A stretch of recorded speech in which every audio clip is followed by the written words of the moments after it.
Que l'on me donne une lyre et un arc, et je transmettrai aux hommes les desseins infaillibles de Zeus. » Tels sont les premiers mots d'Apollon, à peine sorti du ventre de sa mère. Apollon, dieu de la lumière, protecteur des arts, patron des devins et des prophètes.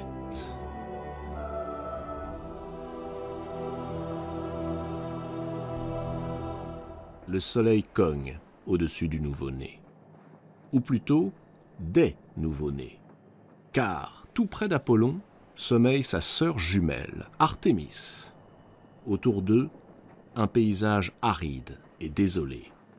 Cette île où leur mère, Leto, la déesse de la nuit, a fini par trouver refuge, est un véritable caillou. Juste un seul arbre, un palmier, le silence et la mer, prolongée à l'infini. Le visage de Leto se détend. 9 jours avant que ne soit venue la délivrance. 9 jours de souffrance après 7 mois d'errance. Et tout cela par la faute de qui? Zeus, bien entendu. Zeus, qu'on aurait pu surnommer le dieu de l'adultère si on ne lui avait déjà attribué le titre de maître de l'Olympe. Zeus et ses innombrables conquêtes féminines. Pauvre Leto, combien de temps le roi des dieux l'a-t-il harcelé avant de lui voler sa vertu? Elle aurait pourtant dû se douter que cette affaire finirait mal. Leto serre ses jumeaux contre elle. Elle se souvient. Quelques mois plus tôt, elle annonçait à Zeus qu'elle était enceinte. Le maître des dieux laisse éclater sa joie. Ce garçon, car c'en serait un, il n'en doutait pas, sera le plus vaillant de tous ses enfants, le plus beau. Leto, elle, ne partage pas du tout l'exubérance de son amant. Elle est même très inquiète, car Zeus est marié, et pas à n'importe qui. Son épouse s'appelle Héra, et partage avec lui la souveraineté sur le ciel et la terre. Non seulement Héra est la plus grande de toutes les déesses olympiennes, mais elle est la divinité protectrice du mariage. Et l'infidélité, Héra n'aime pas ça. Elle ne plaisante pas dès qu'il s'agit de tromperie. Impitoyable, non seulement avec ses rivales, mais aussi avec les enfants qu'elle met au monde.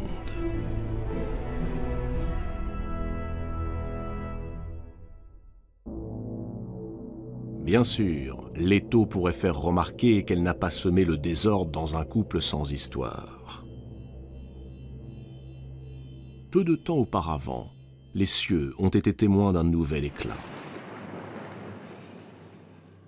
Ayant appris que Zeus s'apprêtait à commettre une nouvelle infidélité, Héra avait appelé à la rescousse Athéna, Poséidon et nombre d'autres divinités.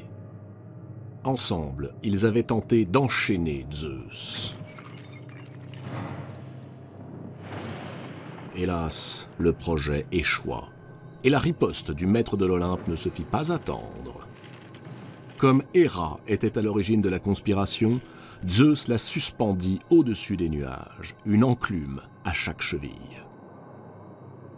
Aucun dieu, malgré ses cris, n'osa lui porter secours. Zeus ne se décida à la libérer qu'à la condition que les comploteurs prêtent serment de ne plus jamais s'insurger contre lui. Les craintes de Leto s'avèrent justifiées. Les cris de joie de Zeus, apprenant que sa maîtresse est enceinte, ont retenti jusque dans la chambre d'Héra, là-haut, sur l'Olympe. Encore une tromperie. Cette fois, promet la déesse, sa colère sera sans limite. Pour commencer, elle menace de sanglantes représailles quiconque offrirait asile à Leto. Ensuite, elle fait surgir un monstre des profondeurs de la terre, le serpent Python, et le lance aux trousses de la malheureuse.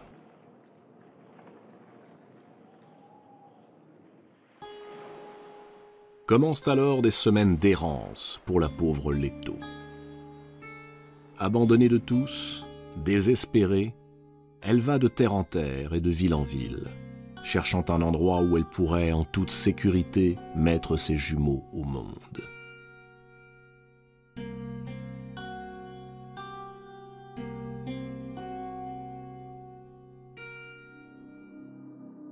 Mais sur son chemin, ce ne sont que portes closes et visages fuyants. Nul n'ose braver la colère d'Héra.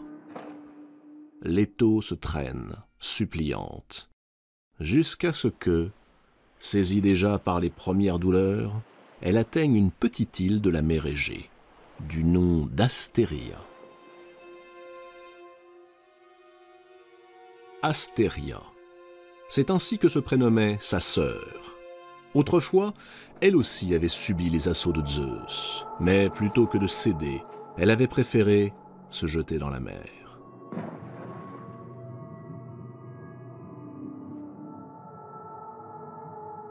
À l'endroit de sa chute, apparut alors l'île d'Astéria.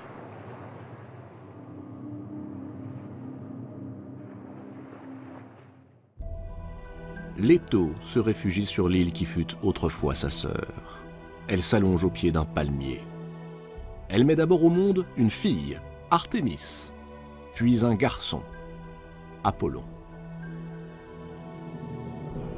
Le voilà donc, ce dieu magnifique, ce dieu de la lumière, de la musique et de la poésie.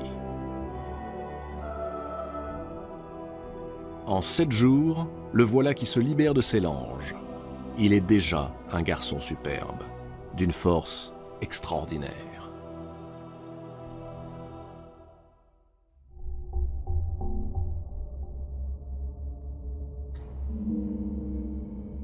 Zeus lui fait parvenir une lyre à 7 cordes, un char tiré par 2 puissants cygnes, un arc et des flèches, spécialement fabriqués pour lui par Héphaïstos, le dieu des forgerons. Aussitôt, Apollon décide de partir. Il s'est fixé un but, être celui qui révélera leur destin aux mortels, ainsi que les intentions de son père, le grand Zeus. Mais pour cela, il lui faut trouver un lieu où il pourra établir son temple. Apollon monte sur son char, quitte l'île qui, tout à coup devenue fertile et verdoyante, prend le nom de Délos, la resplendissante. Mais les cygnes qui tirent le char d'Apollon ne l'entendent pas de cette oreille. Ils entraînent leurs passagers dans leur patrie, au-delà du nord lointain, chez les Hyperboréens. C'est une contrée magique. On y trouve de l'or gardé par des griffons. Les gens y sont riches, heureux et ne vieillissent pas. Là, Apollon est initié au mystère de Zeus.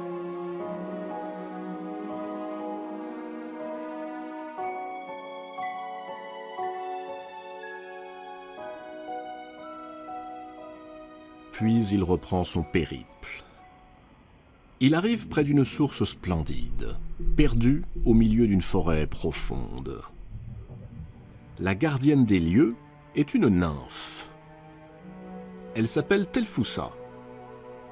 Lorsqu'Apollon lui annonce qu'il a l'intention de bâtir ici un temple magnifique, la nymphe, offusquée qu'une divinité plus grande vienne lui faire concurrence, le persuade que l'endroit, si beau fût-il, est plein de vacarme. Elle lui vante les qualités d'un autre site, tout proche, au pied des gorges du mont Parnasse. Apollon repart. Il ne le sait pas, mais la nymphe vient de lui tendre un piège.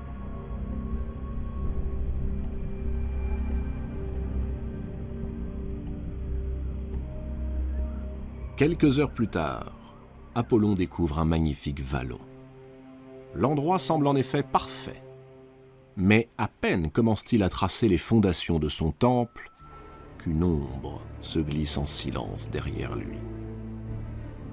Python, le terrible serpent qui le pourchassait quand il était encore dans le ventre de sa mère, Python attendait ici l'heure de sa revanche. Le combat est d'une incroyable violence.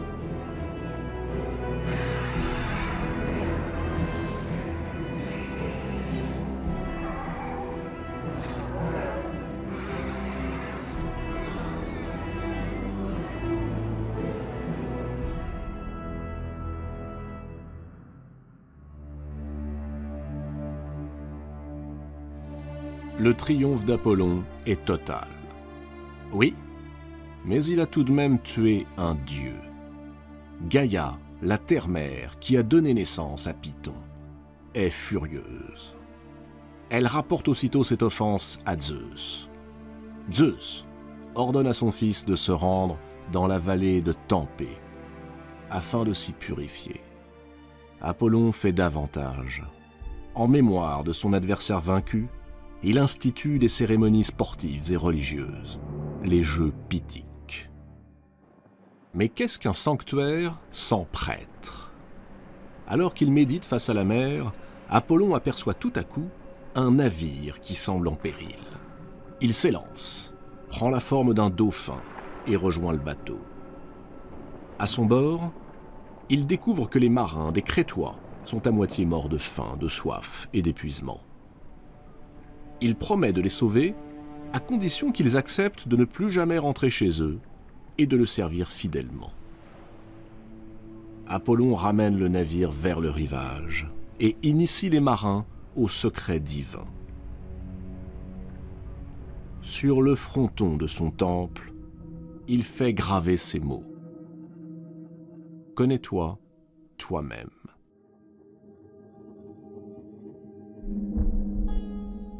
Dieu errant, lancé sur les routes, Apollon connaissait sans doute mieux que quiconque le sens profond de cette maxime.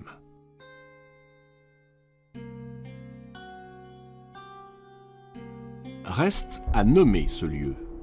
Les marins devenus prêtres font observer que c'est sous la forme d'un dauphin qu'Apollon leur est apparu. Dauphin, Delphis en grec.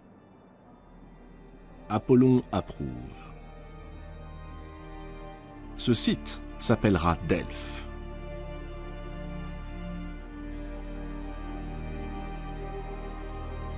Delphes deviendra bientôt le lieu de culte le plus vénéré de toute la Grèce.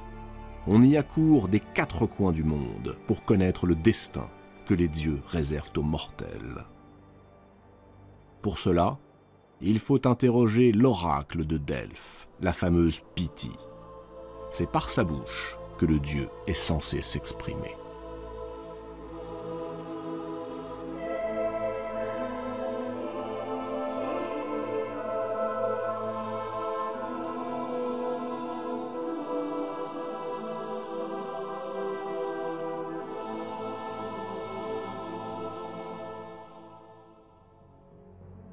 À présent, le temps du vagabondage est terminé. Celui du pouvoir peut commencer. Apollon fait une entrée triomphale sur l'Olympe, à l'assemblée des dieux. Il est au sommet de sa gloire. Hélas, chacun possède sa part d'ombre, même les dieux. Et si, avec sa lyre, Apollon enchante le séjour des immortels, avec son arc, il rend impossible la vie des hommes.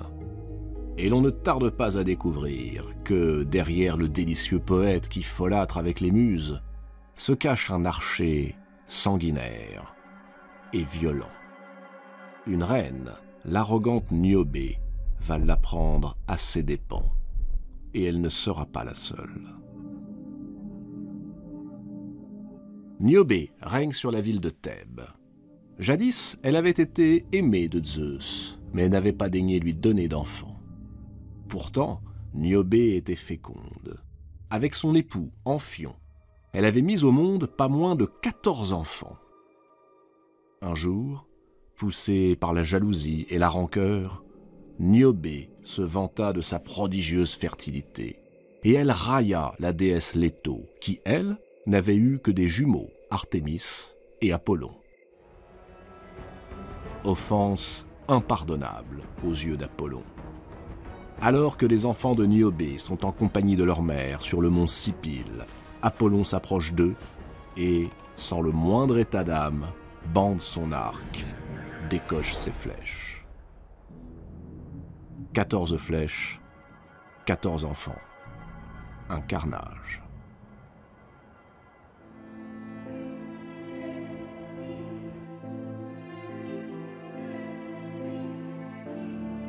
On peut imaginer l'immense chagrin de la malheureuse Niobé.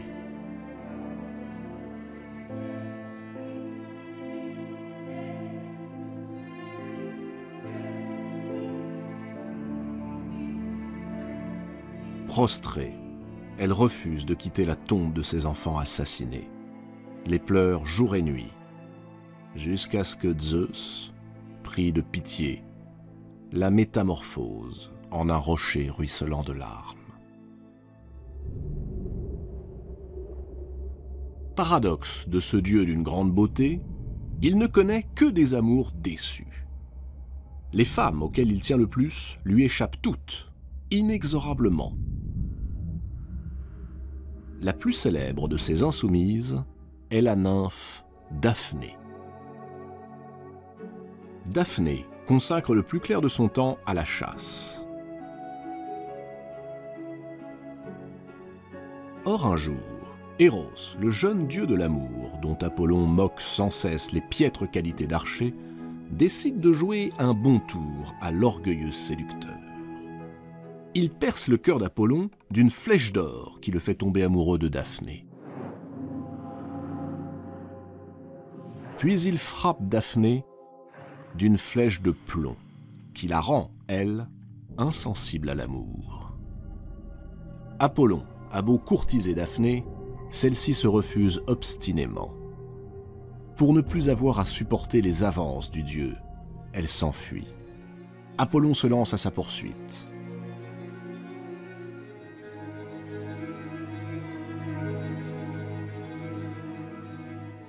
La nymphe s'enfonce dans les forêts, jusqu'à ce que, trahie par ses forces, elle s'écroule sur la rive du grand fleuve Pénée. Alors qu'Apollon n'est plus qu'à quelques pas, Daphné invoque avec ferveur son père, le dieu du fleuve, Pénée. Et le dieu l'entend. Dans un tonnerre d'eau et d'écume, Pénée jaillit des flots.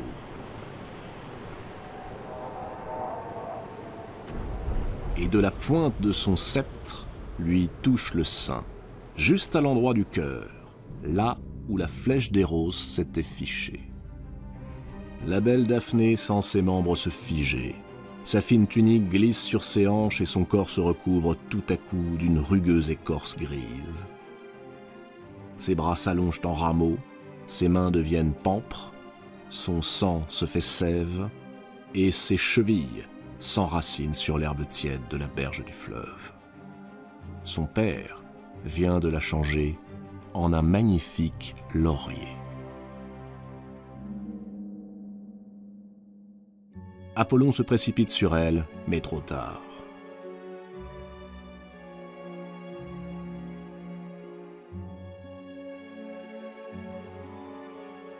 Il ne peut saisir que le tronc, lisse et glacé. Il sent, sous l'écorce, palpiter le cœur vivant de Daphné. Abattu, brisé, Apollon cueille alors une branche de ce laurier et décide que désormais un rameau de cet arbre sacré décorera sa lyre et ornera la tête des poètes. Turbulent, violent, il est temps que quelqu'un mette au pas ce dieu trop impulsif. Qui d'autre que son père, Zeus, est le mieux placé?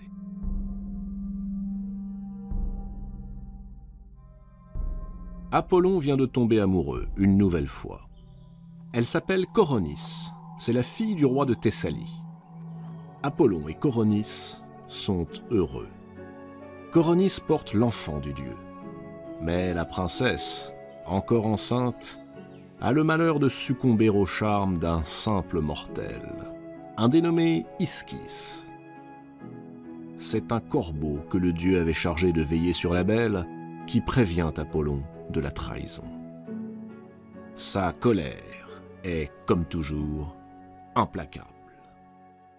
Apollon commence par tuer le pauvre corbeau, qui, de blanc à l'origine, devient noir. Puis il tue Ischys et Coronis. Au moment où la dépouille de Coronis posée sur le bûcher va être consumée par les flammes, Apollon arrache de son sein l'enfant qui vit encore. Cet enfant, c'est Asclépios. Cette nouvelle tragédie bouleverse Apollon. Une fois encore, il a perdu la femme qu'il aimait. Mais il lui reste l'enfant. Asclépios va apprendre les plus grands secrets de la médecine. Et bientôt, il se révèle d'une telle habileté qu'il découvre par lui-même le remède incroyable, fou, le rêve de l'humanité, ressusciter les morts. Et il n'hésite pas à le faire. Asclépios ressuscite Orion, Hippolyte, Pindare ou encore Lycurgue. Hadès, le maître des enfers, est furieux. Ce qui se passe est très grave. Asclépios est en train de bouleverser l'ordre qui règne entre les dieux et les hommes. Il est hors de question de le laisser poursuivre. Hadès proteste auprès de Zeus. Le maître de l'Olympe partage sa colère. Asclépios va bien trop loin. Alors, sans hésiter, Zeus foudroie le médecin de génie. Désespoir d'Apollon. Son propre père a osé lui enlever son fils. Pour se venger de Zeus, Apollon prend alors pour cible les Cyclopes, ces créatures à l'œil unique qui avaient forgé la foudre du maître de l'Olympe, et il les assassine, un par un. Colère de Zeus. Décidément, ce fils est incontrôlable. Pour le punir, Zeus songe au pire. Le précipiter dans le Tartare, ce coin maudit des enfers. Mais sur l'intercession de Leto, Zeus consent à adoucir la peine. Apollon deviendra l'esclave d'un mortel. Pendant 1 an, il servira le roi de Thessalie, comme simple berger.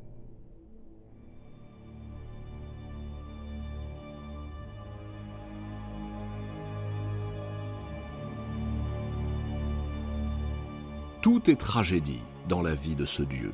Tout est complexité. Même dans ses amours, qui ne se sont pas limités à la jante féminine. Car Apollon aime aussi les hommes. 2 de ses amants vont connaître un sort funeste. Hyacinthe et Cyparissos. Hyacinthe sera tué accidentellement par Apollon, qui, pour l'honorer, le transformera en Jacinthe. Quant à Cyparissos, désespéré par la mort de son animal favori, il suppliera Apollon de lui donner la mort. Le dieu refusera, et devant l'insistance de son ami, le changera en cyprès. Reconnaissons qu'il y a un certain génie chez ce dieu, qui, bien que malheureux, trouve encore la force de donner beauté au chagrin.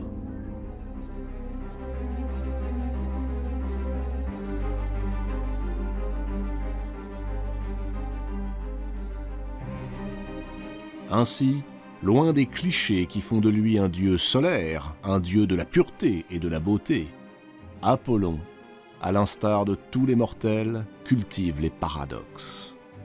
Il est à la fois ombre et lumière.